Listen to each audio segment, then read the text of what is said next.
Hello. Yep. Namaskaram to everyone, the Honorable Governor, the Nikiji and everyone else. When you say something, I'm not saying this because I sat here without understanding a single word. But when you say something in a language that you don't understand, it's best that it is explained to some extent. What is the chant about? Yeah. So what we call as life. Hello, all of you, namaskaram.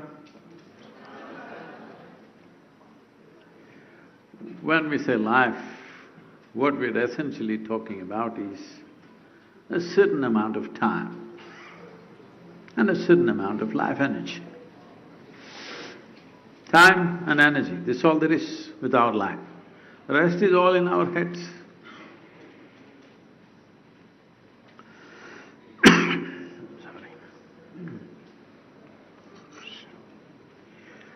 When it comes to time,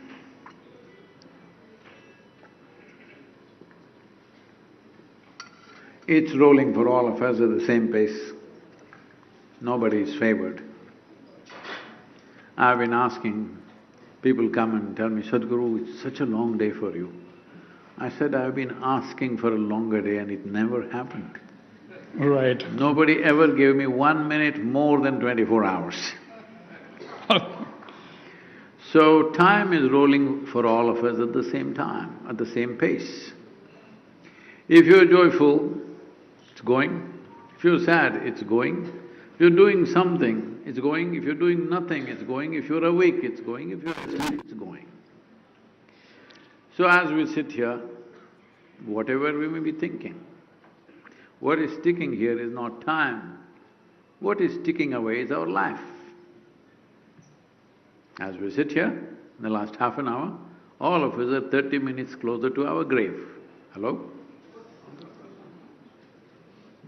Hello? Yes. Are there some immortal people? I'm just checking. All are mortal people because I only talk to mortals. All mortal? Yes. So we must understand in our life, we are never negotiating life and death. We are only negotiating little more time. Yes or no? So time is a cycle, as we know it. If the planet spins, we call it a day. The moon goes around, we call it a month. The planet goes around the sun, we call it a year. In the clock, one is a second needle, another is an hour needle, minute needle, whatever. Everything is a question of cycles. Our idea of time has entered our minds only because of the cycles. So what is cyclical? Either if you learn to ride it, it'll be a great joy. All of you can ride a bicycle at least, hello? First time you rode a bicycle, what a joy it was, hello? It is one of the greatest joys or no, in your life? First time you got to balance and you started riding, hello? I'm used to talking to live people. Just when you got to balance on two wheels and started riding, I don't know how early you did it, whenever you did it, was it one of the greatest joys? Because a cycle means something that goes round and round. If you ride it, it'll take you someplace. If you don't ride it, it can crush you. The same time, the same cycles of time, those who ride it, they experience their life as a great joy.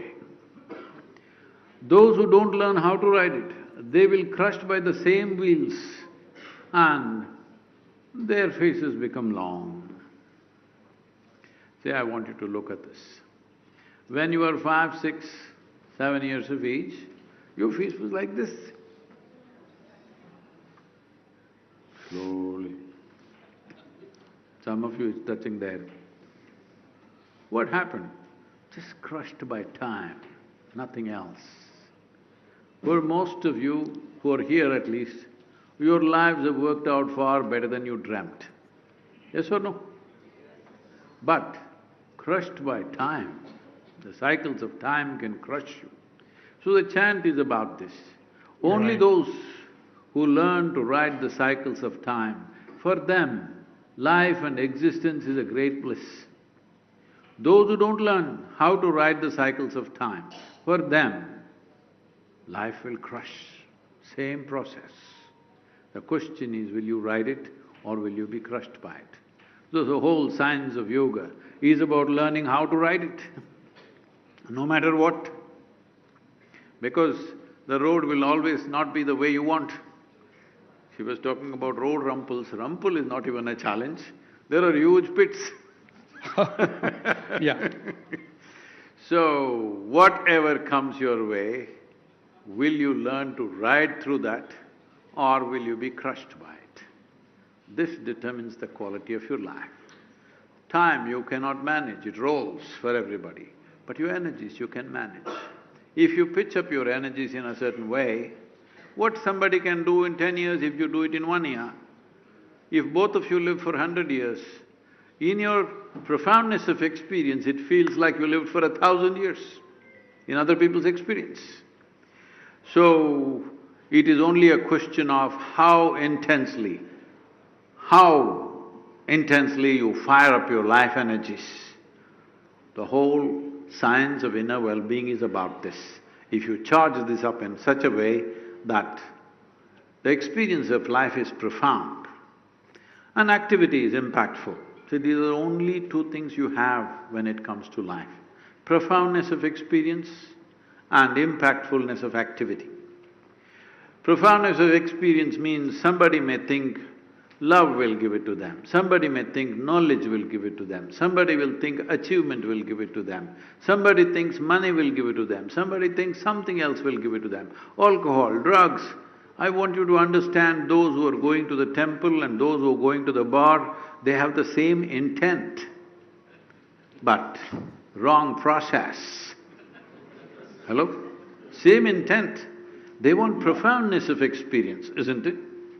Somebody thinks it'll happen by popping a chemical, somebody thinks it'll happen by devotion or prayer, somebody thinks it'll happen by meditation, somebody thinks it'll happen by love. It doesn't matter what you think, you're looking at profoundness of experience.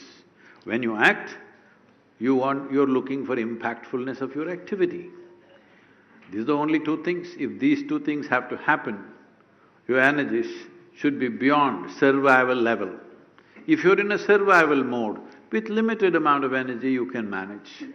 If you want to live a life which is a profound experience, just to sit here, then you need to pitch it up.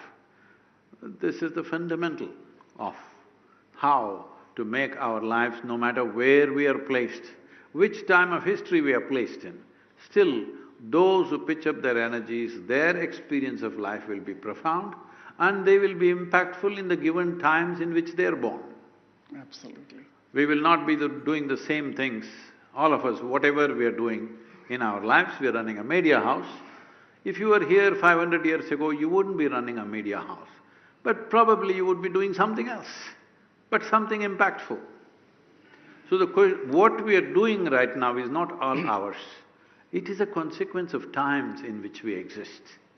We exist in times where certain activity is allowed, certain activity is possible, but if you are here some other time in the past or some other time in the future, your activity will be different, but still the fundamentals of life will be same. You want profoundness of experience and you want your activity to be impactful.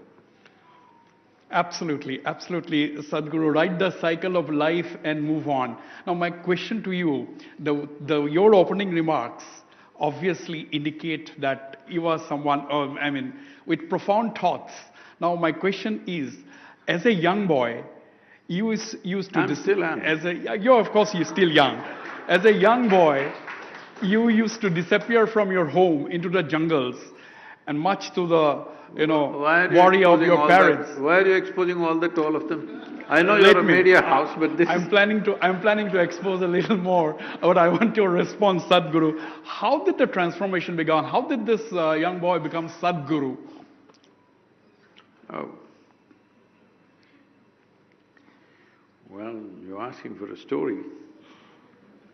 Little story. Little story. Well, So this is all it takes. Let me make the story relevant to you. See, when you're born, when you came out of your mother's womb, everything was new. Just everything. Every little thing. An ant could excite you. An ant could endlessly excite you, isn't it? You didn't have to see an elephant. An ant was good enough. Everything excited you, and you just look at the child, how it is trying to drink life. So as you drink life, the problem is all the adults are busy making conclusions about life, constantly teaching you, what is this, what is that, what is that? Well, by the time I was 4.5 years of age, I realized that actually I don't know anything. I don't know anything means I don't know anything at all. If you give me a glass of water, I don't know what is water. I know how to use it, but I don't know what it is. Actually, even today you don't know what it is. With all your science, you still do not know what one single atom is in this existence. You know how to use it, you know how to break it, you know how to fuse it, but you don't know what it is. So I know how to use water, but I don't know what it is.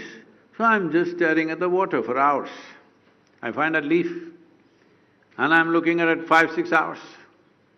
If I sit up in my bed in the night, I'm just staring at the darkness for the whole night. My dear father, who was a physician, started thinking, I need psychiatric evaluation. This boy is simply staring at something, it looks like he's lost it. My problem is, I'm looking at this, I still don't know what it is. I'm not able to look at anything else, I'm only looking at it. See, anything that human beings have cracked in this world, anything that we know genuinely, has only happened with the keenness of attention, yes or no? Hello? Without attention, nothing will yield in this universe. But we are destroying that attention in a child very early on, telling them all kinds of rubbish that you yourself do not know. So I just started paying attention to things. In this condition, they sent me to school. My mother said, you must pay attention to the teacher, don't look here and there, don't stare at something else. So I went and paid attention to the teacher. The kind of attention that they never received in their life. To an extent, I know their past, present and future, but I don't hear what they're talking. Initially I heard, it made some sense. Then I realized, they're just making sounds, I'm making up the meaning. Even now, I just had that experience, they were talking in Assamese. For me, they were just making sounds. Even now, I am only making sounds. Language is a conspiracy between two people. Hello? If somebody outside guest comes and you don't want them to know what you're talking, you shift to Assamese, isn't it?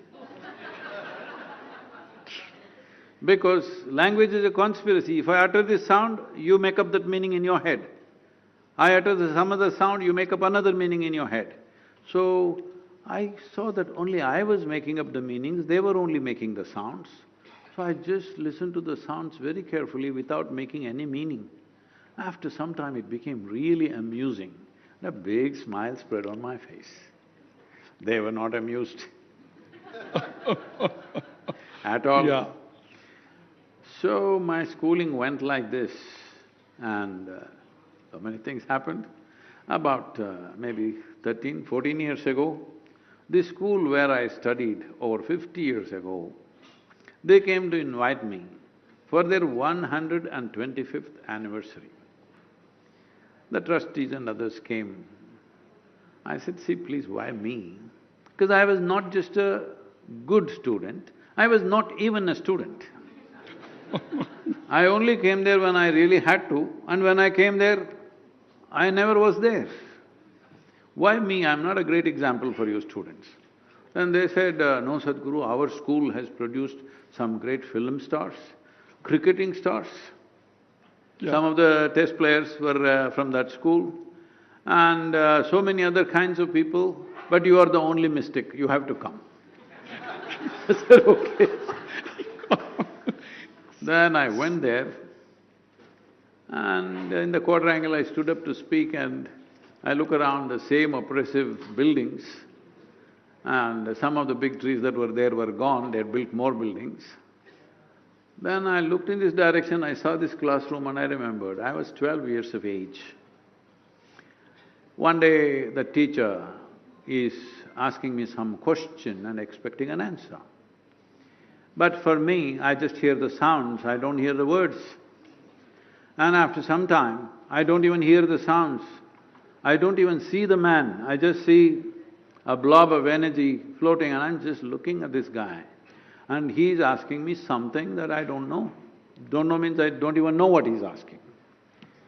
Then after 35–40 minutes of making an effort to get an answer from me, when he doesn't get it, he comes and holds me by the shoulder, shakes me violently like this, and he says, "You must be either the divine or the devil. I think you are the later." Till that moment, I did not know what is this, what is that, what is that, what is that, what is that, I know nothing. But I know this is me. Suddenly this guy confused me about this also. I looked, what is this? Is this divine, is this devil, what the hell is this? I thought this is me. Then I tried to stare at myself, it didn't work, so I started closing my eyes and everything changed from then on.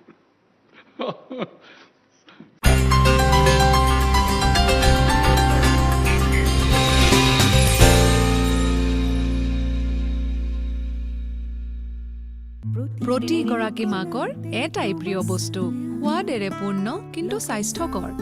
পেট ভৰাই খোৱা খাদ্য মাৰ আশীৰ্বাদৰ। প্ৰতি গৰাকী মা কৰে ভৰসা, মাতৃ স্নেহেৰে ভৰা, পতঞ্জলি বিশুদ্ধ গৰু গাখীৰৰ ঘিউ।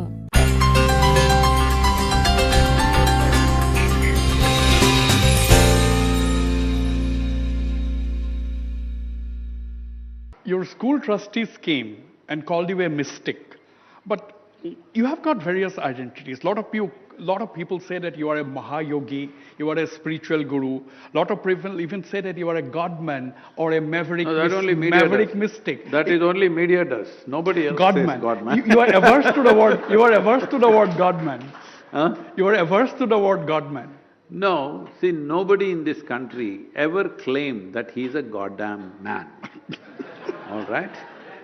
It is just that this is a Western invented word that you're sticking to all sages and saints and yogis of this nation, which is a disgrace. Nobody ever claimed they are godmen, did they? They did not. You're making up this word because when the English people came, they called our sages, saints and yogis because they were sitting, they said, these are godmen. Tell me in Indian language, is there a word godman anywhere? Man of God is different. Man of God is different. God-man is very different. And anyway, when you say a yogi or a spiritual person or a mystic, he is not even a man of God. You must understand, in this civilization, there is no the God, first of all. Please, this is a dangerous terrain, but please listen to me carefully. This civilization never said there is the God up there and you have to go there and meet him one day and shake his hands or sit in his lap. Right now, Mahakumbh is happening. Millions of people. What is their aspiration? Mukti. What does it mean? They want freedom, liberation. Is anybody going there and saying, I want to go to heaven for the pleasures of heaven? No. They're saying, we want to be liberated. Because the entire civilization is about seeking freedom and liberation. Freedom is not a Western idea as they're trying to make it up now. For thousands of years, the only goal in our lives is to become free from the processes of the society and the world, to become free from the physiological processes, to become free from the psychological processes, to become free from the process of life and death itself. This is the only goal in this country. Who made up this God-man business? We have the technology of God-making in this country. We made up 33 million gods and goddesses. Yes, we made 33 million gods and goddesses when our population was 33 million. After that, This westernization made us little shy of making gods. They all say only one God, so we felt shy. So we also started saying we also have one. No, where is yours? Tell me. Because this civilization is not about belief. This civilization is about seeking. This is a land of seekers, not of believers. You can believe whatever you want, but we know we made it. See, in this part of I don't know in Assam much, but let's say Chhattisgarh and other places, also across the country. For example, Ganapati festival comes, we make up our god. When we done with praying and everything, we dissolve him. Which other civilization dares to do this, I'm asking? We make our god and we dissolve him. Hello? Because once he fulfills our purpose, we dissolve him and put him back. So, you must understand the fundamental difference is this. When you say you're a seeker, you're seeking truth. When you say you're a believer, you're looking for an authority which will tell you what is the truth. This is the difference. So, authority is your truth or truth is your authority, you must make up your mind. If truth is your authority, then you are naturally a spiritual seeker. If you have to become a spiritual seeker, you don't have to go to a guru, you don't have to read a book, you don't need a scripture, you don't need nothing. All you need is, you don't make conclusions about things that you don't know. You have the humility, you have the sincerity to see what I do not know, I do not know. Is this okay with you? Hello? What I know, I know. What I do not know, I do not know. Is this all right with you? Now look at it closely. What is it that you know about your life? Do you know where you come from? Do you know where you will go? You can believe I'll go to heaven. If that is so, you are so certain you're going to heaven, why the hell are you still here? You must be gone. Hello? If you're so sure, you are not. You are playing a psychological game. Playing a psychological game is a foolish thing with your own life. This is like, see, there is power of imagination for a human being like no other creature on this planet. You can sit here and create a castle in the air. I appreciate that. If you build a castle in the air with all detail, I really appreciate for the wonderful imagination you have. But after some time you start believing it's true, then we say you're neurotic. And after a while you start living in that castle, then we say you're psychotic. Then the third person comes and collects rent for that castle, he's a psychiatrist. So whether you do this in a mental hospital or you do it at your home or wherever you do it, you are imagining things fantastic, I appreciate the imagination, but the moment you think it is true, you lost it. So seeking means, what I know, I know. What I do not know, I do not know. Is it okay to become this honest with life? Hello? Please start with this, and everybody is spiritual. Naturally, once you see I do not know, human intelligence just can't be. It will start seeking. You can't stop it. You don't need any teaching, you don't need any scripture, you don't need any guru. The nature of your intelligence is such, if you really put it into you that you actually do not know a damn thing. You're sitting here in a small little mud ball in the middle of nowhere. You call this a planet, it's just a mud ball in this vast cosmos. You don't know where it's going. Whatever stories you make up, you don't know a damn thing about anything, yes or no? Whether you're a man of religion or you're a man of science, both of you don't know a damn thing about anything, yes or no?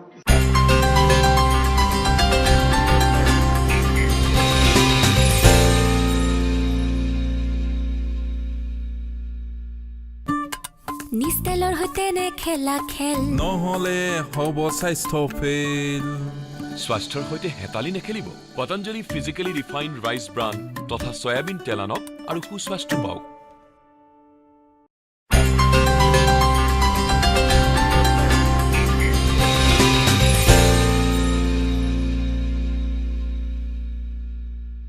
Sadhguru, You don't like that is the reason, that is the reason why a lot of people have gurus. And you have said once that, people need gurus sometimes to show you direction. Do you mean to say that gurus are some kind of a GPS, showing people life directions? You're picking off. I'm picking up from your answers. I'm picking up See, from your answers. The word guru means, gu means darkness, ru means light, or one who dispels darkness. Yeah. What will dispel darkness? Only light can dispel darkness. Suppose this room is pitch dark. If I ask all of you together, push this darkness out of this door, can you do it? No, if you light a lamp, it's gone. So the only way is to light the lamp. So a guru literally means one who dispels your darkness. This may happen in so many different ways. Your mother may tell you something one day and suddenly you realize that's true in your life. Little darkness is dispelled. Your father may say something, something may work, somebody else may say something. All these things might have taught you little, but still you saw it's inadequate to live a complete life. Then you seek somebody who seems to, whether he knows everything or not, but he seems to know little more than you. Anybody who knows more than you, who's seen more than you, is a possible guru, isn't it? Hello? Anyone who's seen more life than you, obviously, he could be a dispeller of darkness for you. Right. GPS. Right, GPS. GPS is going to go away with Starlink, something. How do you define GPS? You have your own definition of GPS. No, it's like this. For example, every year I'm trekking in Tibet, and Nepal and Tibet. One of these Sherpa guys or the Nepali or the Tibetan guys, they've not been to school, they don't know a word of nothing except their local mountain language, but he knows the mountains. So we're walking, I'm walking behind him, of course, I don't walk in front of him, I walk behind him, all right? Now, four comes, he's going this way. Yeah, I said, hey, why don't we go this way, this looks better. He said, no, oh. You won't say, Sadhguruji, no, let's go this way, not like that. Oh. So I follow. Because in that damn place, you better follow him, okay? He is the guru there on the mountain. Yeah. I just bow down and follow because he knows the damn place so well. If you use your own brains and do something, probably you'll get killed. Hello? Yeah. So this is the same. Any unknown terrain if you go, it's best you listen to somebody who's already been through the terrain. Otherwise it's foolish. What is right here, you may take a lifetime to find it. Absolutely. A slightly different question, Sadhguru. I really love and admire your clothes. You say that you don't wear designer clothes, but you design your own clothes. But actually that means you are wearing designer clothes, designed by the global icon, that is you. Of course. Because… So you actually wear designer clothes? No, the important thing is this. See, India, Assam also, Bharat as a whole had many more. Presently, it has 123 different types of weaves. No other nation, no other continent has 123 distinctly different types of weaves. You think anybody else in the world can make this, except in this country? So that is all dying. Dying means, from the age of probably 14 till 30 plus, I lived only in blue denims and something else on the top. But suddenly I realized, as I traveled the country, crisscrossed India, I saw we have such incredible talent and they're in such poverty. And in many of these things that textiles when it comes, many of the fantastic textiles we have, it's on the last legs. Their children have already become software engineers and gone somewhere. One last old couple are still doing something. If they die, this thousands of years of talent which is picked up, to mature to that level, it's taken a millennia, that is going to just die. I think it's a crime. So I decided that I will be this thing, and we also started a movement called Save the Weave. And I put all these 123 weaves in the hands of 4 famous American designers, and we entered the New York Fashion Show, and these clothes were displayed in Western formats, but Indian fabric. So since then, many have taken it up. Were you the showstopper? No, there were other models. Okay. Right. Sadhguru, you are obsessed with… I keep the shows going, I don't stop it. No, it's going on. You know, show is going on. So is going on. You're still going on. You're obsessed with soil. Me? Yes. Why am I You're obsessed? obsessed with soil. No, I'm made of soil. You made a… What are you made of? You did a… I'm made of soil too. You did a mad bike rally, crazy bike rally, 30,000 kilometers, 100 days, 27 countries as part of your Save the Soil campaign. Why are you so worried about the soil? You've talked to farmers, you've talked to heads of state. What has been the impact of this? Rather, a lot of people said you were crazy to have that solo bike ride. 30,000 kilometers is no joke in 100 days, 27 countries. What is the impact? Have you been able to save the soil? What is the direction it is taking now? See, I've been talking about soil for over 36, 37 years, but nobody understood. Or, I spoke to a variety of bureaucrats, agri-scientists, politicians, ministers, many heads of state across the world. When I talk about it and the situation on the planet, they all say, yes, Sadhguru, this is very important, it must be done. And it looks like that night they use it as a pillow to sleep upon because nothing happened. 36 years of non-stop talking, creating demonstrations that how it can be improved. We started what's called as Project Green Hands, and that it evolved into Rally for Rivers, then all this is about soil. But everybody was sleeping on it.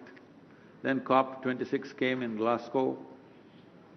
15 days, all the top leaders of the world meet, environment ministers and agriculture ministers, all kinds of people.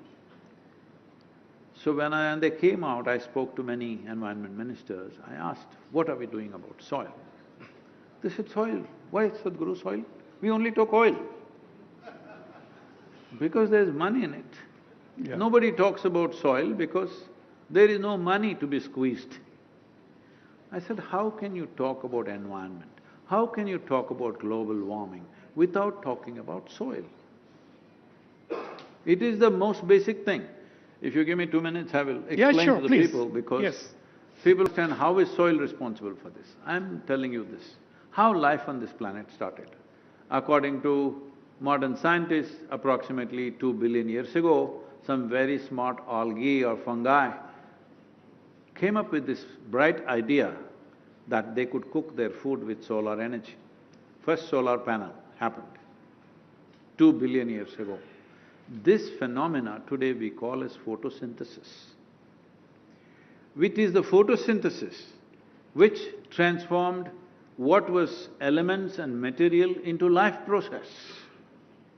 From a microbial life to today the most complicated and sophisticated life on the planet is human life, and in between there are millions of species. All this happened fundamentally because of what we call as photosynthesis. Just as a thing for you, in the last 1,000 years, we have removed 85% of the photosynthesis on the planet, literally taking away the foundations of our life. Because as you take away the photosynthesis, the microbial life on the planet is dropping. When we say microbial life, why are we worried? Because our idea of today's health and well-being is anything that you cannot see is dangerous and you must kill it. Bacteria means you must kill it, virus means you must kill it. 60% of your body is microbial life, only 40% is your parental genetics. Hello? 60% here is microbial life, but you're always thinking, you must kill it, everywhere. Right now everybody is dipping in Ganga. Why this is so is, there is something called as a bacteriophage, which is a certain kind of virus. It is very special in Ganga that there are viruses which eat only specific kind of bacteria.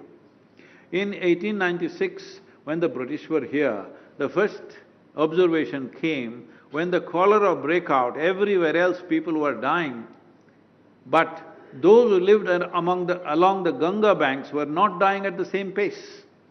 So they did research on this and they found out that there is a bacteriophage which only likes to eat cholera bacteria.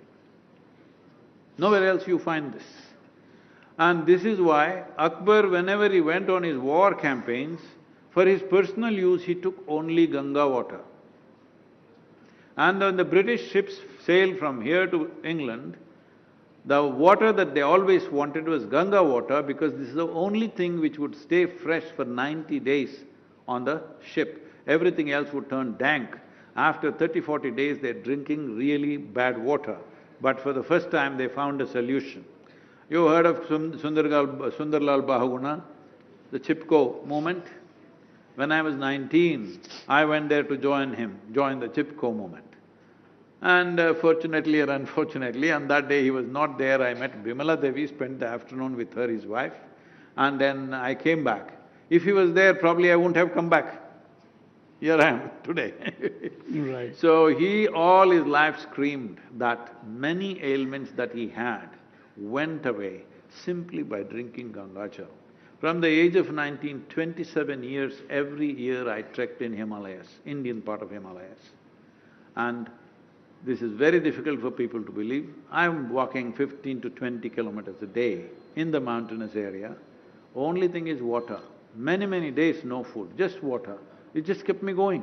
That wouldn't happen anywhere else because of certain qualities, of certain things. But we have done many things to it, that's a different matter. The important thing is this, that in India, 96% of all rivers are just rainwater. Only 4% is melting ice. Why I'm saying this is, unfortunately, the policies in the government, the science books that we have, everything comes from European knowledge, where Right. a large percentage of their water is ice melting water, melting ice water. Here, the only source of water you have is monsoon. Now the monsoons, one thing that's happened, I see that it's happened in Assam also very dramatically. It used to be on an average about 125 days, 115 to 125 days just about 50 years ago. Now the whole thing has gotten crushed to 75 to 90 days. That means the same volume of water is coming down, but in a much shorter period, where land is not able to absorb. And if water falls down, if it has to go down, you need the roots of the trees and plants and the soil has to be loose. Once Right. there is no vegetation, everything flows horizontally. Sadhguru, since we are talking about rivers, you are talking about rivers, we have No, I'm talking about soil. Yeah, then we diverted to rivers. No, I'm just trying to tell you, only if soil holds water. Soil is supposed to hold 8 times, that is 800% more water than all the rivers and lakes on the planet should hold. That's its capacity. But we have reduced that significantly. 4 months ago, the recent study shows 78% of the world's soil has lost 30% of its moisture. This means trillions and trillions of organisms, probably zillions of organisms have disappeared and we don't notice it, but you will see human software will collapse. First Sadhguru, thing is that. we have a very big river in Assam, the Brahmaputra.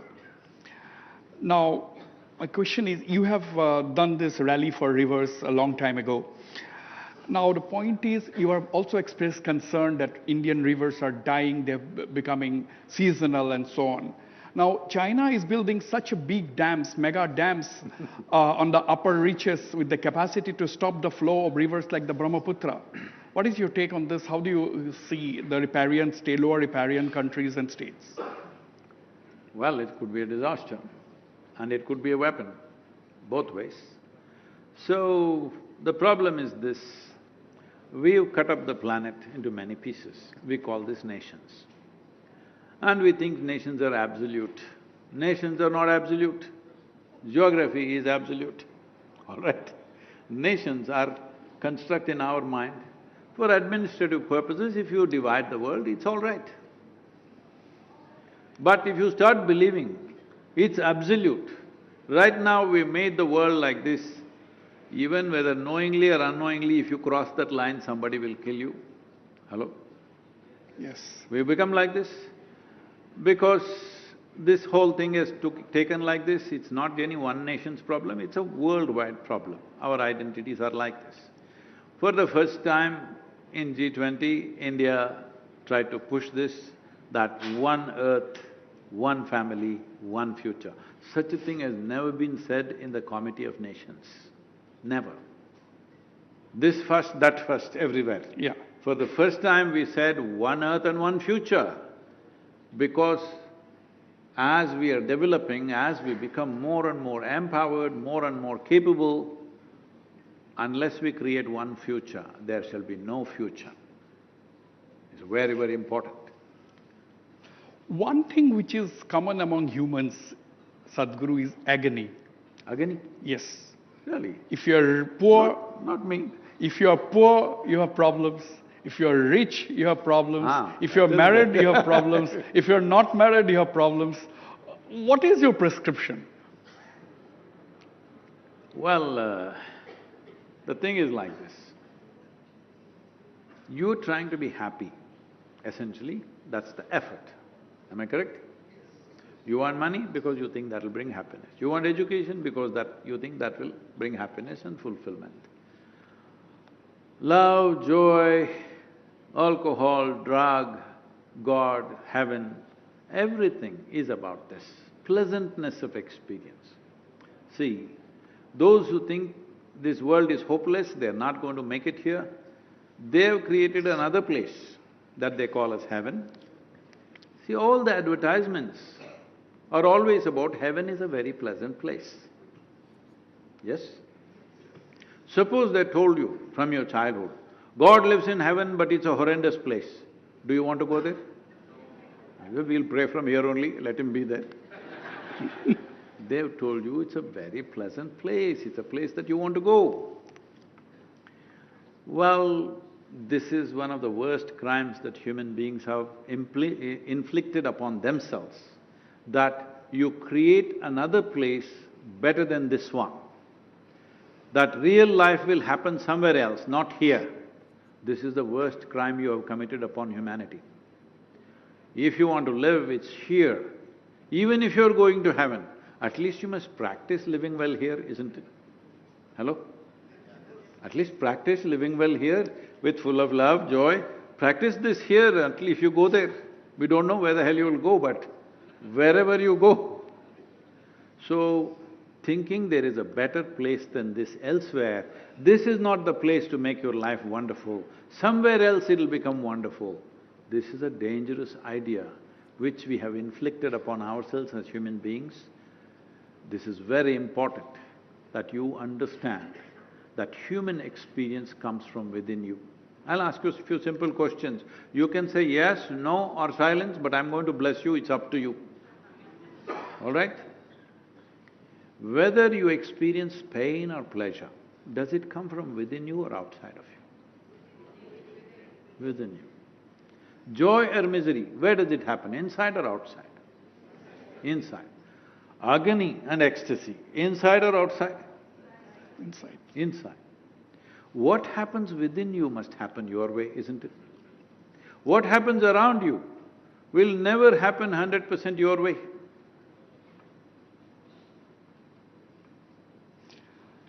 Now, another thing… Let me finish. Yes, I'm please. just waiting for some security issue. So what happens within you must happen your way. What happens in the world will never happen your way. Not one person in your life, be honest all of you, your husband, your wife, your children, your parents, your friends, even your dog, does not happen 100% your way, yes or no?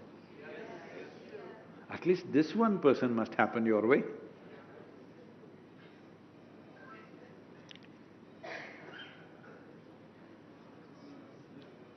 Namaskar. Right. At least this one person must happen your way. Now, the moment this person doesn't happen your way, you're a lost case. Whatever great ideas you have, whatever wealth you have, whatever power you have, whatever nonsense you have acquired in your life, if this person is not happening your way, you are a lost cause. Yes or no? Now, this is all you're expecting. I'm asking you simple questions, yes, no, whatever, I'm blessing you, it's up to you, okay? Do you want this body to be pleasant? Yes? If it's pleasant, we say, this is health. You want health? Only 10 people need health, others are… You want health? See, this is a big problem. Things that really matter to you, you have not said a clear yes to it. You'll fight for all kinds of nonsense. Health, you want it or no? Say a big yes to yourself, not to me, to yourself, because every cell in your body is listening. If you don't affirm that you need health, the same cells will work against you and mess up your life. Hello? It's happening, isn't it, every day? If this body becomes very pleasant, we call it pleasure. You want it? Ready? What's the matter? 4 people want, others are all agnostic. Pleasure? Yes. If mind becomes pleasant, we call this peace. Peace? If it becomes very pleasant, we call it joy. If your emotions become pleasant, we call this love. If it becomes very pleasant, we call it compassion. If your surroundings become pleasant, we call it success. To create success, you need the cooperation of many forces in the world. If all of them don't… Right now, we want to have a successful situation, we need all your cooperation. Any one of you can mess it up. Hello? Yeah. But pleasantness of body, pleasantness of mind, pleasantness of emotion, pleasantness of life energies is 100% your business, yes or no? That you must do. If you think that's going to happen because of marriage, if you're miserable, you will double your misery. The idea of marriage is you're a joyful person, 2 people want to come together and multiply the joy. 2 miserable people come together, that'll multiply. Yes, absolutely.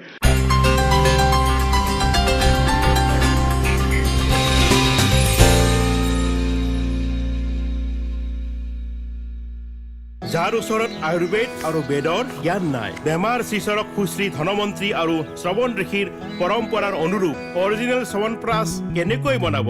আমি ঋষিৰ ঐতিহ্য আৰু বিজ্ঞান অনুসৰি 51ৰো অধিক মূল্যৱান বনৌষধি আৰু কেশৰযুক্ত পতঞ্জলি স্পেচিয়েল চ্যৱনপ্ৰাশ বনাইছো, যিয়ে আপোনাৰ শৰীৰক মেডিকেল ষ্ট'ৰ বনোৱাৰ পৰা বচায়, আপোনাৰ নিষ্পাপ শিশু আৰু পৰিয়ালৰ ইমিউনিটি বঢ়ায়। যেতিয়া শ্ৰেষ্ঠতম পতঞ্জলি চ্যৱনপ্ৰাশ আছে, তেন্তে অৰ্ডিনাৰী চ্যৱনপ্ৰাশ কিয়?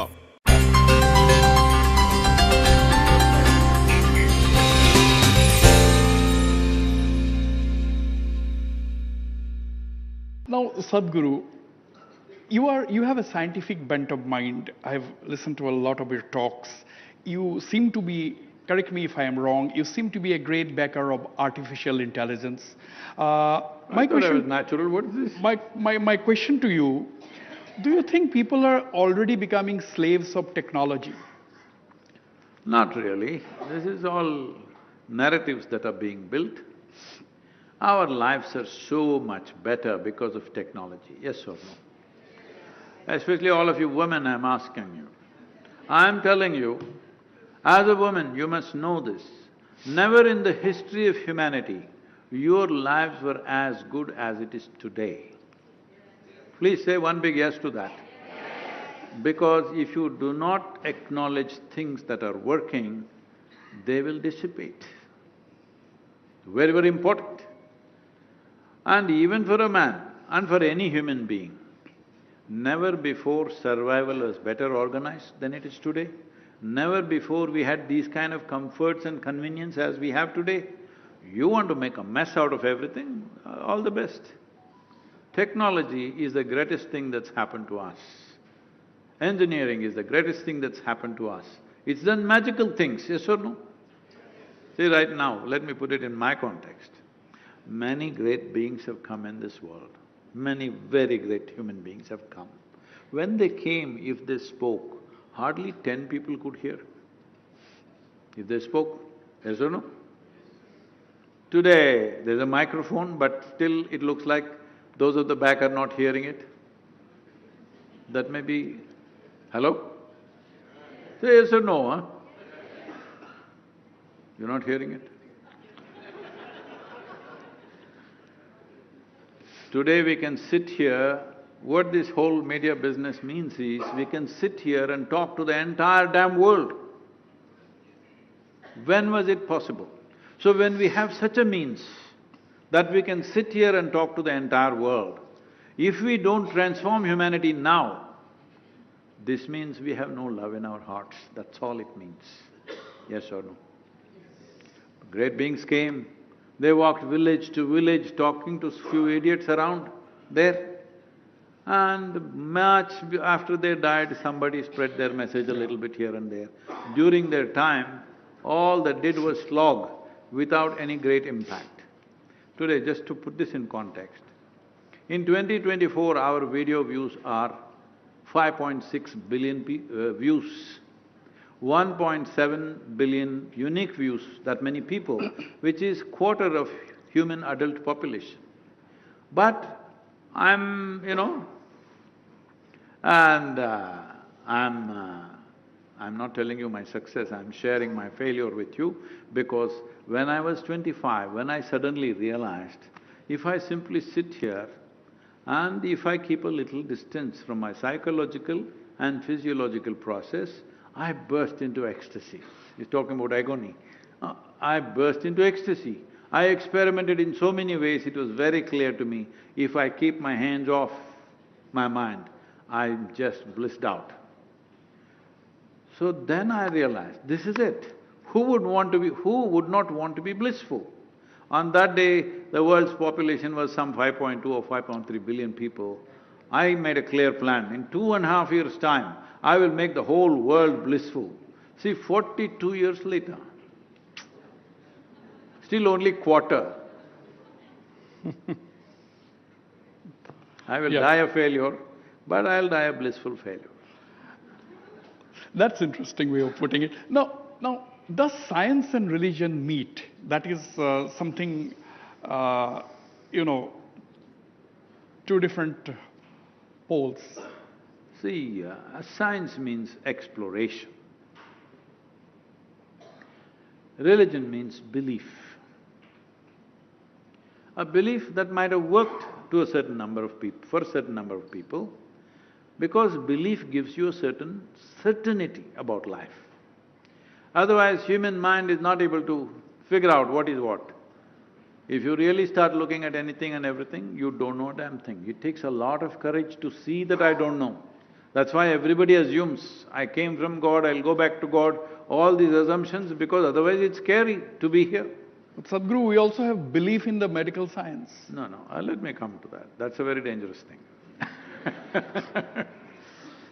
So, we believe something because we want to cover a chasm that we don't know how to cross. But belief gives you confidence without clarity. Confidence without clarity is a disaster.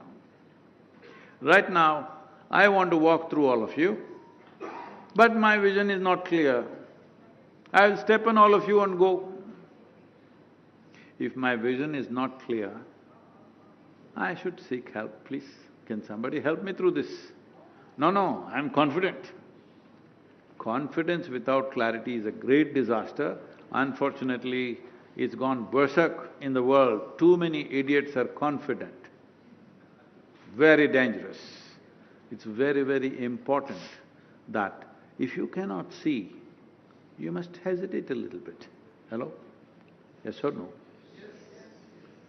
I'll tell you a simple thing.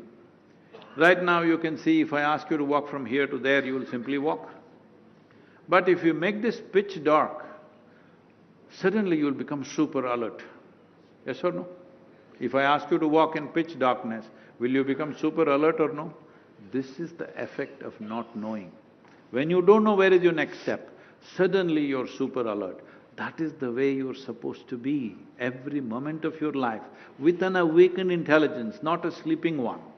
That means you're spiritual. So spiritual process and science is not different. Looking for different things, that's different. Right. But the process is not different because both are seeking. One is interested in seeking the subjectivity, another is interested in objectivity. Anyway, about objectivity, unless there was a spin-off of technology, who the hell would listen to the scientists and their theories? Tell me. It's a technology which is giving some authenticity to the scientists. Otherwise, they told you theories and theories, you think you would celebrate them? Certainly not. Never.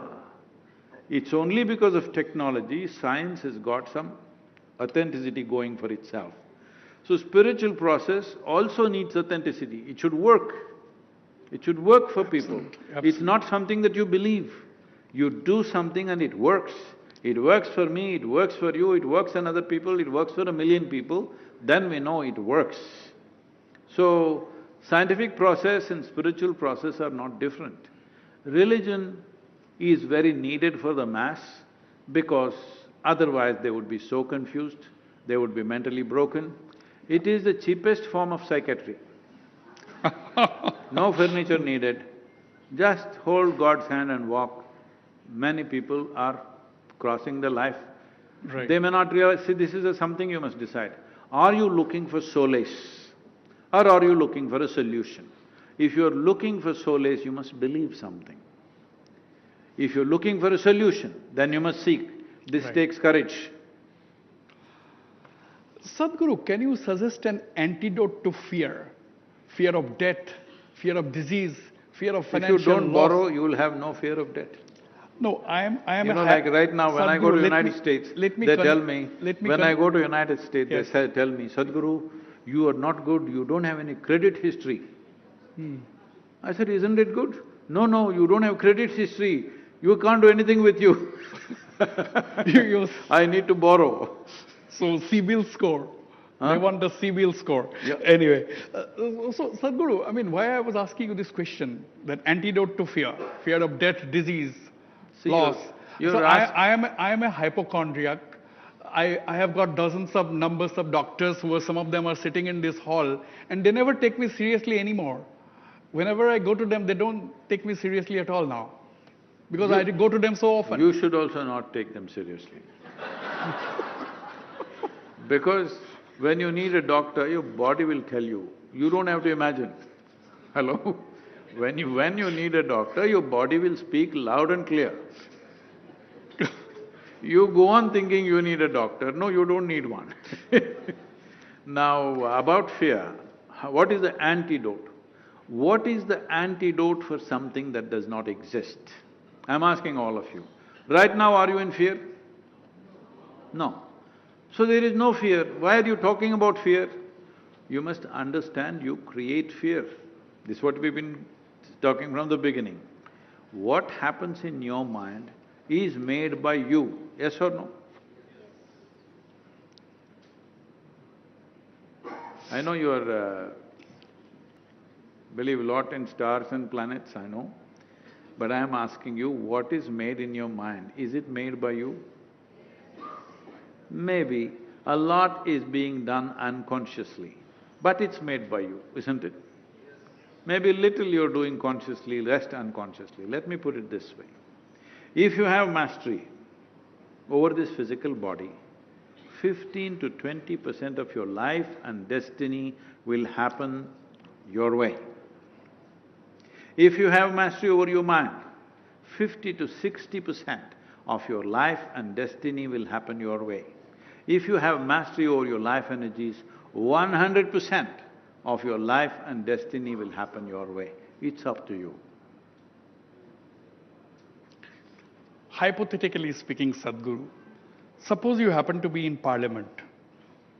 What could be the discourse be? Is it going to be a cocktail of wheat, humor and serious business? What is it going to be?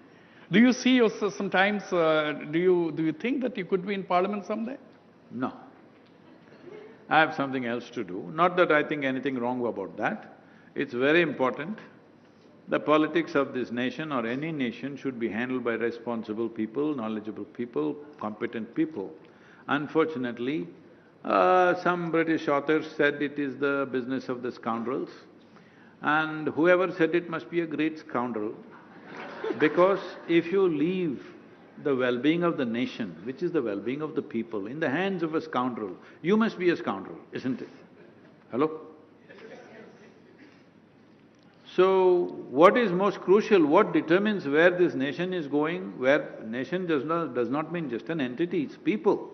Where people's lives are going, in the hands of a scoundrel, something very wrong with you. So, I'm not saying I will not be in the parliament because I think it's wrong or it's beneath me, no. I have something else to do, which largely only I can do right now. So I stick to that. If I divert myself, that won't happen. I mean, yeah, you said that you stick to that. What are some of the challenges of new age gurus? What is new age? Gurus of today. Why gurus of today are spiritual new age? leaders. No, let's put it in the right context. Spiritual leaders. No, let's put it in the right context. Any leaders. Let us put it in the right context. See, there is no new age guru or new age anything. A guru, at any time in the history of humanity, has always been a contemporary guru. If he was not relevant, why would people go to him? Right. You have an idea, a guru means he must fall out of a calendar. Because that's the image you have seen. One man sitting there with a long beard, of course, that is a qualification, and a constipated look on his face. No. You must see in this culture, the spiritual people fought wars when it was necessary, stood up for whatever it was necessary. Yes. They played politics when it was necessary. So, this is not a land, this is all images that you got from very Western ideas where a saint means he must be like this always. No, our saints are vibrant, they fought battles when it was necessary for them to do it. Most of the saints were the people who taught the kings how to use arms, isn't it? Hello? So in this country, you're trying to now paint picture, saint means he must be like this. I'll tell you. I'm going to some conference in Chennai. Normally I always drive because I don't like the way whole lot of drivers drive. 90% of the drivers I don't approve. The way they drive the car, they're just destroying it and they may kill somebody. So I'm that day, because it's somebody else's car and I'm sitting in the back seat and this guy is going. Chennai traffic needs a certain level of aggression, otherwise you're not going anywhere. I have a reputation of not being late to any event in my entire life. In 42 years, I have not gone late to a single event. It takes a lot of effort to do this. Absolutely. Yes. So I'm looking, time is getting up and this guy is driving because he thinks there is a spiritual person in the back seat, he thinks like this, he must drive. So somewhere it stops a little bit, then I get out of the car, he says, what? I said, get out. He said, you sit in the back seat and I drive.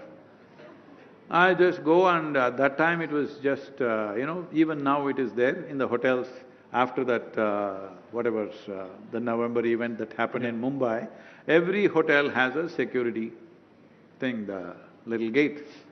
If a man comes to bomb, that little gate, anyway he's going to break through that and go. He's not going to look at the mirror at his face, all right? But we've set this up just to scare him, only to trouble us, that's all. It's no security of any kind. Anyway, this gate opens for another car, that car goes, before it comes down, I just zoom through and everybody starts blowing whistles and I just go park it in the portico, leave it there and run into the conference. And I see some journalists like you standing there. I know, they're observing me. I just went, screeched inside and ran into the thing, went on time straight on the stage. I spoke there for about an hour and a half, then I came out. Then the journalists were still waiting. They asked me, in ancient times, yogis used to walk everywhere. You drive your own car, what kind of a yogi are you? I said, you idiot, in ancient times everybody was walking, not just yogis. Yogi walked little better than others, now the yogi drives better than others, that's about it. Absolutely. Absolutely. On that note, Sadhguru, every good conversation must come to an end. Thank you so much for your time, and thank you for a lovely audience for listening to this. Thank you so much, Sadhguru. Thank you so much.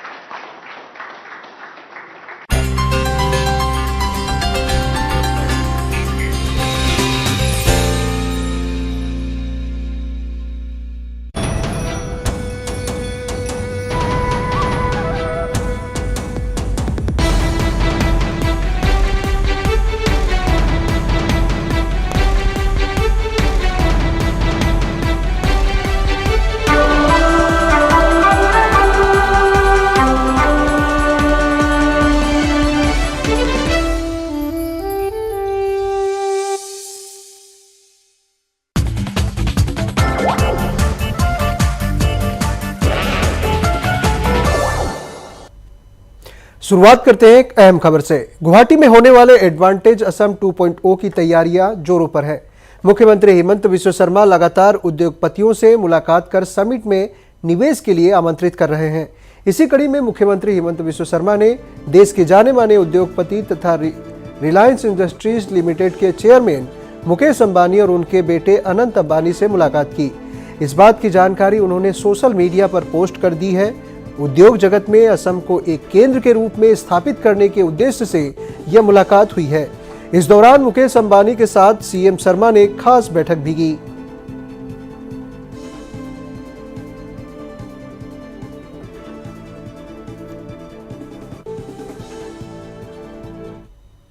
Delhi विधानसभा चुनाव के परिणाम अब साफ हो गए हैं। भाजपा को स्पष्ट बहुमत मिल चुका है। इसी के साथ पार्टी ने 27 साल बाद राजधानी में वापसी की है।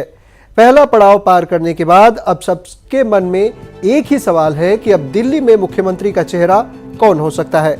वैसे तो भाजपा अपने मुख्यमंत्री के चेहरों के नामों को लेकर हमेशा से चौंकाती रही है, लेकिन क्या वह दिल्ली में भी ऐसा ही करेगी, कहा नहीं जा सकता। राजनीतिक गलियारों में इस समय जो चर्चा चल रही है उनमें प्रवेश वर्मा, रमेश बिधूड़ी और दुष्यंत गौतम का नाम प्रमुखता से चल रहा है।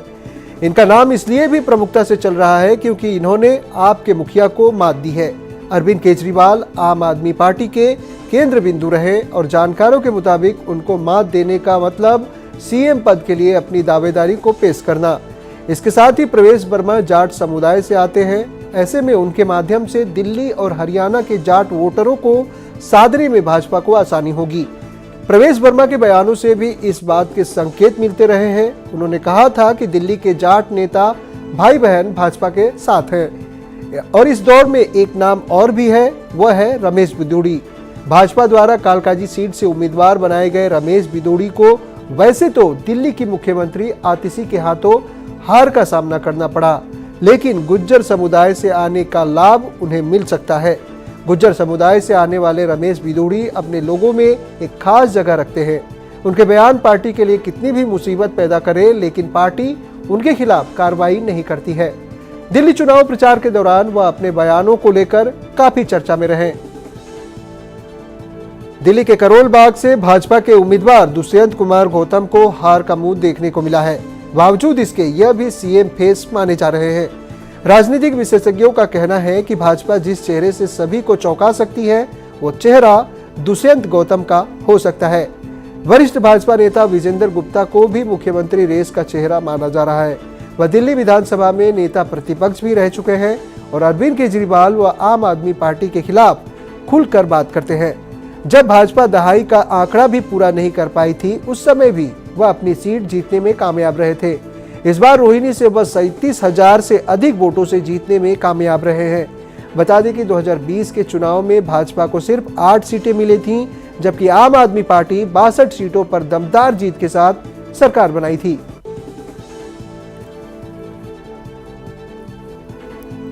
अब ये निर्णय तो हमारे केंद्रीय नेतृत्व को करना है और मुझे लगता है हमारे लिए ये प्रश्न बेमानी है, क्योंकि अब हमारा सबका फोकस विकास के लिए है। दिल्ली को कैसे बेहतर बनाना, उस दिशा में काम करेंगे। ये विषय हमारे उसमें नहीं आता है। लेकिन कल माननीय प्रधानमंत्री नरेंद्र मोदी जी ने भाजपा सरकार जो दिल्ली में बनने वाली है उसके लिए एजेंडे को सेट कर दिया है और चुनाव में भी पार्टी ने भी कहा था कि मोदी जो कहते हैं वो करते हैं। तो जो संकल्प जो घोषणाएं पार्टी ने अपने संकल्प पत्र में की है, कल प्रधानमंत्री जी ने ये निश्चित रूप से दिल्ली वालों को भरोसा दिया है कि सरकार बनते ही एक एक संकल्प और एक एक घोषणा पर अमल होगा। भारतीय जनता पार्टी में हर कार्य का एक प्रोसेस है और हमारा राष्ट्रीय नेतृत्व पूरी तरीके से सक्षम है। दिल्ली का मुख्यमंत्री कौन होगा, दिल्ली में किन लोगों को दायित्व मिलेगा, इसका निर्णय सही समय पर हमारा राष्ट्रीय नेतृत्व करेगा। नई दिल्ली विधानसभा सीट से भाजपा के विजयी उम्मीदवार प्रवेश वर्मा का उनके पैतृक गांव मुंडका पहुंचने पर गर्मजोशी से स्वागत किया गया। साथ ही प्रवेश वर्मा ने अपने पिता व दिल्ली के पूर्व मुख्यमंत्री साहिब सिंह वर्मा की समाधि पर जाकर उन्हें पुष्पांजलि अर्पित की है।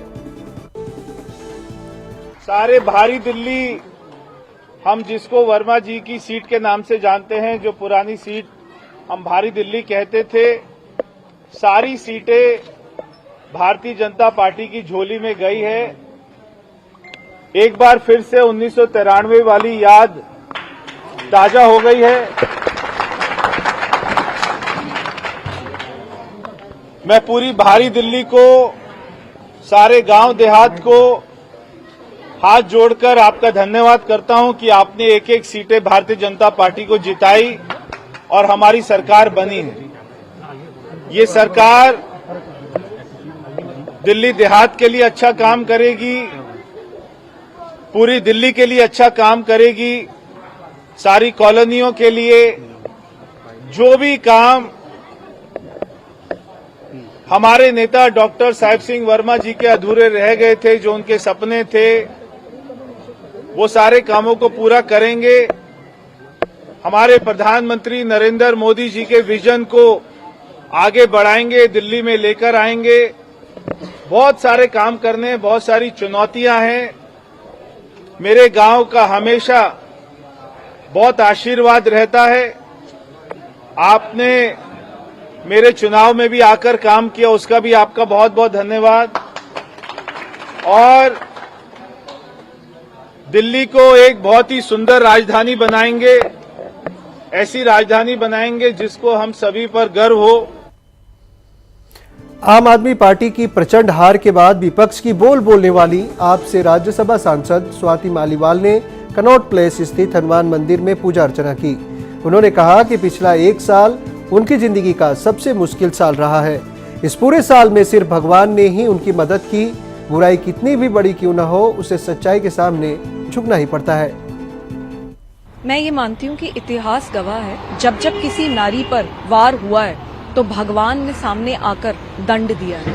तो ऐसा तो हुआ ही है। लोगों के अंदर बहुत गुस्सा है, जो मेरे साथ हुआ उसको लेकर भी, और लोगों के अंदर एक बहुत तीस है, क्योंकि एक बहुत बड़े सपने के साथ हम लोगों ने वोट मांगी थी और आज वो सपना पूरी तरीके से चूर चूर हो गया है। आप दिल्ली में कहीं पे भी चली जाइए, किसी भी इलाके में चले जाइए, सड़कें बुरी तरीके से टूटी पड़ी हैं, नालियां ओवरफ्लो कर रही हैं, कूड़ेदान बन गई है पूरी दिल्ली। अलग अलग जगहों पे कूड़ा पड़ा है, सड़कों पे कूड़ा पड़ा है, पानी गंदा सड़ा हुआ काला बदबूदार लोगों के घरों में आ रहा है। यमुना नदी दूषित हो रखी है इतनी ज्यादा, और एयर पोल्यूशन की तो इतनी चरम सीमा है कि आपकी मेरी और हम सबकी जिंदगी 12 साल घट चुकी है, सिर्फ और सिर्फ दिल्ली सरकार की नाकामी की वजह से।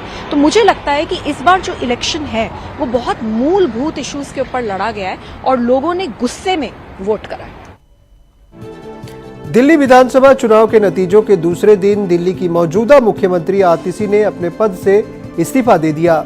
उन्होंने एलजी वीके सक्सेना को अपना इस्तीफा सौंप दिया है, जिसके बाद एलजी ने 7वीं दिल्ली विधानसभा भंग करने अधिसूचना जारी की है। हालांकि भाजपा ने अभी तक सीएम के नाम का ऐलान नहीं किया है। आतिशी ने कालकाजी विधानसभा सीट से अपनी जीत दर्ज की है। कालकाजी सीट से आतिशी को टक्कर देने के भाजपा से रमेश बिदूड़ी और कांग्रेस की अलका लांबा मैदान में उतरे थे। आतिशी और रमेश बिदूड़ी के बीच कांटे की टक्कर के बाद अंत में आतिशी ने रमेश बिदूड़ी को 3500 वोटों से हरा दिया। दिल्ली विधानसभा चुनाव के नतीजों के दूसरे दिन दिल्ली की मौजूदा मुख्यमंत्री आतिशी ने अपने पद से इस्तीफा दे दिया। उन्होंने एलजी वीके सक्सेना को अपना इस्तीफा सौंप दिया, जिसके बाद एलजी ने 7वीं दिल्ली विधानसभा भंग करने की अधिसूचना जारी की। हालांकि भाजपा ने अभी तक सीएम के नाम का ऐलान नहीं किया है। आतिशी ने कालकाजी विधानसभा सीट से अपनी जीत दर्ज की है। कालकाजी सीट से आतिशी को टक्कर देने के लिए भाजपा से रमेश बिदूड़ी और कांग्रेस की अलका लांबा मैदान में उतरे थे। आतिशी और रमेश बिदूड़ी के बीच कांटे की टक्कर के बाद अंत में आतिशी ने रमेश बिदूड़ी को 3500 वोटों से हरा दिया।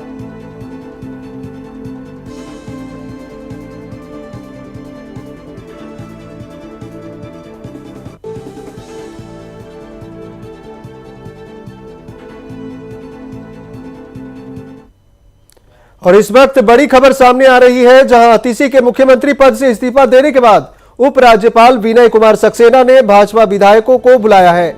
भाजपा विधायक प्रवेश वर्मा, अरविंदर सिंह लवली और कैलाश गहलोत सचिवालय पहुंचे हैं। दिल्ली विधानसभा से एक बड़ी खबर सामने आ रही है। इस वक्त बड़ी खबर सामने आ रही है, जहां आतिशी के मुख्यमंत्री पद से इस्तीफा देने के बाद उपराज्यपाल विनय कुमार सक्सेना ने भाजपा विधायकों को बुलाया है। भाजपा विधायक प्रवेश वर्मा, अरविंदर सिंह लवली और कैलाश गहलोत सचिवालय पहुंचे हुए हैं।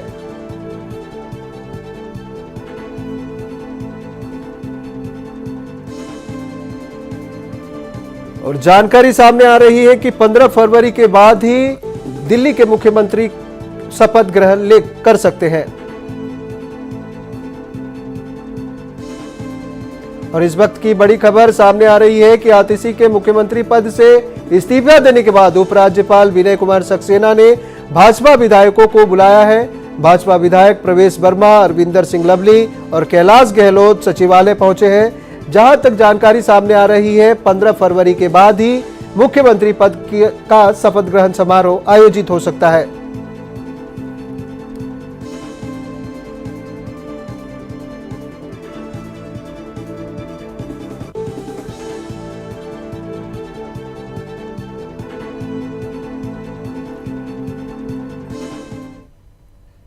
दस साल तक दिल्ली में जबरदस्त बहुमत से सरकार बनाने वाली आम आदमी पार्टी को दिल्ली विधानसभा चुनाव में करारी शिकस्त का सामना करना पड़ा है। आपके संयोजक अरविंद केजरीवाल से लेकर कई बड़े नेता चुनाव हार गए हैं और आप एक तहत से सदमे में हैं। लेकिन करारी हार के बाद भी आप नेता आतिशी ने जमकर डांस किया। इसका वीडियो सामने आया है। आतिशी ने कालकाजी विधानसभा सीट पर जीत की हैट्रिक बनाई है और भाजपा के फायर ब्रांड नेता रमेश बिदूड़ी को मात दी है। इसी से खुश होकर आतिशी अपने समर्थकों के साथ नाचते हुए दिखीं। उन्होंने अपनी जीत को जमकर सेलिब्रेट भी किया। वहीं उनकी पार्टी के बाकी नेता हार की हताश में डूबे हैं। वो घर से बाहर भी नहीं निकले। जिस तरह आम आदमी पार्टी के बड़े नेता चुनाव हार चुके हैं, उसे देखते हुए ये लग रहा है कि शायद दिल्ली विधानसभा में लीडर ऑफ अपोजिशन यानी नेता विपक्ष का पद आतिशी को मिल जाए। वहीं स्वाति मालीवाल ने आतिशी के डांस को लेकर निशाना साधा है। स्वाति ने कहा कि यह बेशर्मी का प्रदर्शन है। पार्टी हार गई, सब बड़े नेता हार गए और आतिशी ऐसे जश्न मना रही है। मेरे हिसाब से आतिशी मार्लेना जी को शर्म आनी चाहिए। पूरी की पूरी पार्टी बुरी तरीके से हार गई है। सिर्फ 22 सीटें आई हैं और अरविंद केजरीवाल जी, मनीष सिसोदिया जी, सारे के सारे दिग्गज लीडर्स हार चुके हैं। ऐसे में आतिशी मार्लेना जी ने ना सिर्फ इस हार के बाद एक रोड शो निकाला सेलिब्रेट करने के लिए, उन्होंने उस रोड शो में डांस भी करा। तो ये विजुअल्स बहुत चौंका देने वाले हैं। और आतिशी जी क्या सेलिब्रेट करना चाह रही हैं?